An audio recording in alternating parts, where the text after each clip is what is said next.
이제 본격적으로 이번 차시에 배울 내용을 학습해 보도록 하겠습니다. 베리어블에 대해서 배우게 되는데요. 우리나라 말로는 변수라고 합니다. 여러분들이 이렇게 프로그래밍 랭귀지를 배우면서 이런 용어에 대해서는 가능하면 영어로 배워두는 것이 좋습니다. 저는 물론 이번 차시 강의할 때 영어와 우리말을 섞어서 여러분들 이해를 돕기 위해서 그렇게 사용하는데, 여러분들은 가급적 영어로 된 용어를 익혀두는 것이 좋습니다. 이 variable이라는 것은, 즉 변수라는 것은 아까 예제 프로그램에서도 설명했듯이 뭔가 이 value를 스토어하는, 즉 값을 저장하는 공간을 우리가 variable, 즉 변수라고 합니다. 여러분들 고등학교 때 수업에 배웠던 변수 x를 생각하면 가장 좋습니다. 그러면 이러한 변수는 여러분들 프로그램에서 프로그래밍 하게 되면 어디에 생겨나냐면 메모리에 이렇게 다 생겨나고 저장되게 됩니다. 우리가 잠깐 여기서 컴퓨터의 기본 구조를 잠깐 살펴보겠습니다. 컴퓨터의 기본 구조는 연산을 담당하는 CPU, 그 다음에 뭔가 데이터를 임시로 저장하는 메모리, 그리고 컴퓨터가 꺼진 뒤에도 영원히 데이터를 저장하고 있는 하드디스크, 이렇게 크게 세 가지 부분으로 나눌 수 있는데요. 변수는 이곳 메모리에 저장된다는 것을 여러분들이 이해해 두시고요. 그 다음에 변수라는 것은 여러분들이 고등학교 때 배운 변수라는 것은 굉장히 추상적인 개념이기 때문에 뭔가 저장 공간이라든지 그런 것들에 대한 고려를 할 필요가 전혀 없었는데, C 프로그램에서 배우는 변수는 실제적인 물리적인 것이기 때문에 저장 공간에 대해서도 신경을 써야 됩니다. 예를 들어서 여러분들이 좋아하는 음악을 mp3 파일로 다운로드를 받는다 라고 하면 여러분들이 내가 가진 mp3 플레이어의 남은 공간이 얼마다 라고 해서 저장 공간을 굉장히 신경 쓰죠. 마찬가지로 C 프로그램에서도 각각의 변수들을 사용하고 거기에 값을 저장하기 위해서는 변수가 차지하는 공간이 있습니다. 그래서 그러한 공간을 나타내는 단위를 우리가 바이트라고 합니다. 요즘 워낙에 mp3 플레이어라든지 그런 것들이 많이 범용화됐기 때문에 여러분들이 이제 바이트라는 것에 대해서는 이제 쉽게 개념을 잡죠. 그래서 1바이트는 8빛으로 이루어졌고요. 그 다음에 1바이트가 1024개 모이면 1킬로바이트가 되고요. 1킬로바이트가 1024개 모이면 1메가바이트가 되고, 이런 식으로 값이 증가한다는 것. 그래서 우리가 사용하는 10준수에서는 1000배 단위로 얘기를 하지만 컴퓨터에서는 1024배 단위로 얘기를 합니다. 1024라는 것은 2의 10승이죠.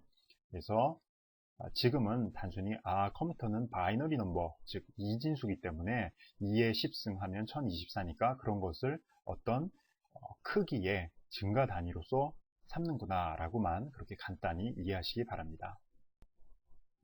자, 베리어블이 값을 저장하는 것이라는 것에 대해서 설명을 했고요. 그러면 이것을 사용하기 위해서는 어떻게 해야 되느냐? 여러분들이 아까 예제 프로그램에서도 봤지만 이러한 베리어블들은 사용되기 전에 반드시 declared, 즉 선언되어야 합니다. 즉 이 프로그램에서 보듯이 우리가 첫 번째 입력한 숫자를 x라는 변수에 저장했는데, 이렇게 변수 x를 사용하기 전에 변수 x가 인티저이다, 즉 정수를 저장하는 베리어블이다 라고 이렇게 이곳에서 선언을 하고 있죠. 마찬가지로 y도 그렇고요, z도 그렇고요. 그래서 여러분들이 한 가지 잘 기억해 둘 것은, 변수라는 것은 우리가 마음대로 사용을 할 수는 있지만 사용하기 전에 반드시 프로그램 시작 부분에서 미리 내가 사용할 변수들에 대해서 선언을 해야 된다라는 것에 대해서 기억하시기 바랍니다. 그러면 변수 선언은 어떻게 하는지 한번 살펴봅시다.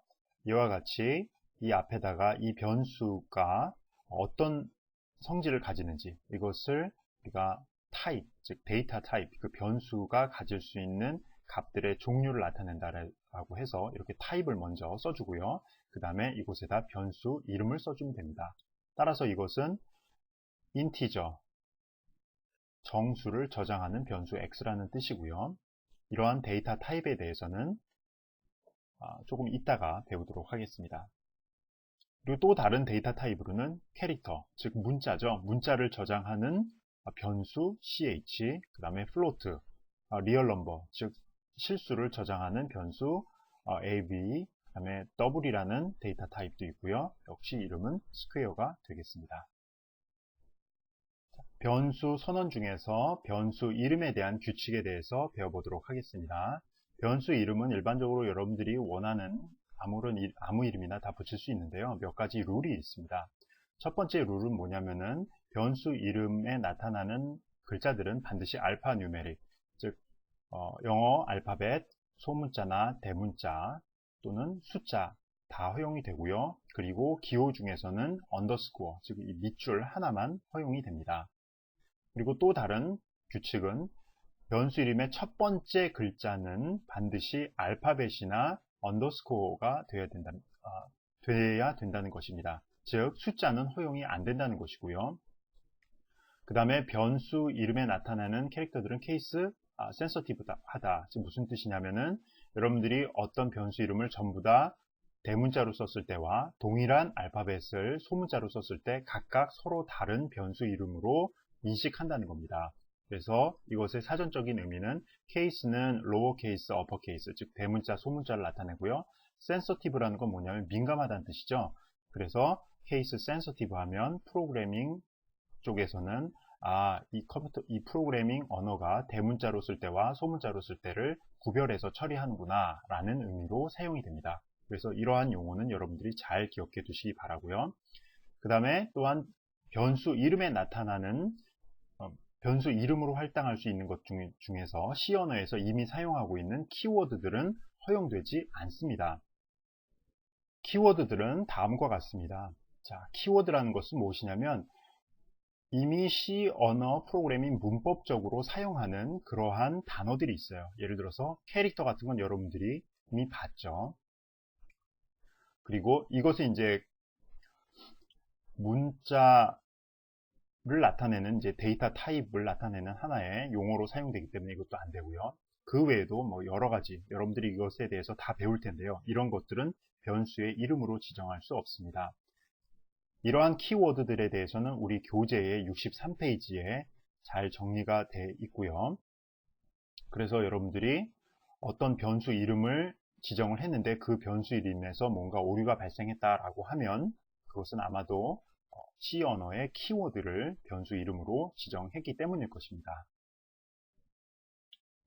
자, 여기 보이는 것들은 부적절한 variable name의 예들입니다. 첫 번째 것은 중간에 마이너스 기호가 있기 때문에 부적절하죠. 자, 변수 이름에서 허용되는 기호는 언더스코어, 즉 밑줄밖에는 허용이 안 됩니다. 그리고 두 번째 것에서의 잘못된 점은 뭐냐면 역시 중간에 이름에다가 공백을 사용했기 때문에 허용되지 않는 문자를 넣었기 때문이고요. 세 번째 것의 잘못된 점은 자, variable name은 반드시 알파벳이나 언더스코어로 시작해야 된다고 했는데 숫자로 시작했기 때문에 안 되는 거고요.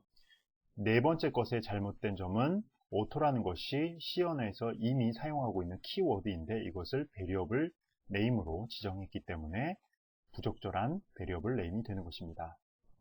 반면에 적절한 변수 name은 다음과 같습니다. mass grade라고 해서 아까는 마이너스 사인이었는데 이제는 언더스코어로 배치를 했기 때문에 적절한 변수 이름이 됐고요. 그러면 여기서 잠깐 왜 마이너스 사인은 안 되고 언더스코어만 될까요? 마이너스 사인일 경우에는 컴퓨터가 이 C 프로그램을 읽을 때 이 마이너스가 변수 이름에 포함된 마이너스인지 혹은 자, 빼기 연산을 의미하는 마이너스인지를 구별하기 힘들기 때문에 금지하고 있는 것입니다. 그리고 여기서 보면은 자, 인티저 타입의 베리어블을 선언하고 있는데 기존에는 하나씩밖에 선언을 안 했는데 여기는 두 개를 선언하고 있습니다. 이것도 또한 C 언어에서 적절하게 베리어블을 선언하는 하나의 예가 되겠습니다. 그래서 이 같은 경우에는 두 개의 변수가 선언이 되는 것입니다. 이렇게 했을 때의 장점은 English라는 변수 앞에 인티저라는 데이터 타입을 지정하지 않아도 된다는 장점이 있습니다. 자, 두 번째 예를 보면 your choice라는 이름도 유효한 변수 이름이 되겠고요. 그런데 여기서 보면은 자, your choice라는 변수 이름에서 여기서는 중간에 있는 C를 대문자로 사용하고 있는데 이곳에서는 소문자로 했죠. 이 같은 경우에는 아까 설명할 때 케이스 센서티브에 대해서 설명을 했죠. 즉, 이 변수와 이 변수는 컴퓨터 프로그램에서 완전히 다른 것으로, 즉 독립적으로 인식이 됩니다. 따라서 이와 같은 경우에는 여러분들이 두 개의 변수를 선언하는 것이 됩니다.